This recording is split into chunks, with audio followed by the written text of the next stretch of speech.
Ishwardi bypass railway station একটি ব্যস্ততম railway station.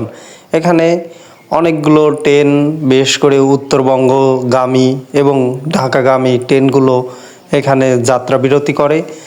আমি আজকে ঈশ্বরদী বাইপাস রেলওয়ে স্টেশন থেকে ঢাকার উদ্দেশ্যে রওনা করব সিলসিটি ট্রেনে। এই ট্রেনটি রাজশাহী থেকে ঈশ্বরদী বাইপাস রেলওয়ে স্টেশনে এসে পৌঁছাবে 8:45-এ। আমি তার কিছুটা আগেই স্টেশনে চলে এসেছি। আমি এখন আস্তে আস্তে প্ল্যাটফর্মের দিকে এগিয়ে যাচ্ছি। ঈশ্বরদী বাইপাস রেলওয়ে স্টেশন থেকে ঢাকাগামী অনেকগুলো ট্রেন রয়েছে, বিশেষ করে সিলসিটি, শিলাহাটি, দ্রুতযান, পদ্মা, ধূমকেতু।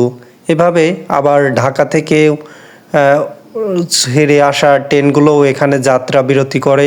Ishwardi bypass railway station Ishwardi থেকে কিছুটা দূরে, 2 থেকে 3 কিলোমিটার কম বেস্তর হবে এরকম দূরে অবস্থিত। ঈশ্বরদী বাইপাস রেলওয়ে স্টেশনের সার্বিক চিত্র খুবই সুন্দর, বিশেষ করে প্রাকৃতিক এবং আশপাশে কৃষিক্ষেত্রে ভরপুর এই স্টেশনের। এখন ঈশ্বরদী স্টেশন থেকে যারা সিলসিটি ট্রেন হয়ে ঢাকার উদ্দেশ্যে রওনা করবে, অনেক যাত্রী এসে দাঁড়িয়ে রয়েছে। ট্রেনটিও প্রবেশ করেছে।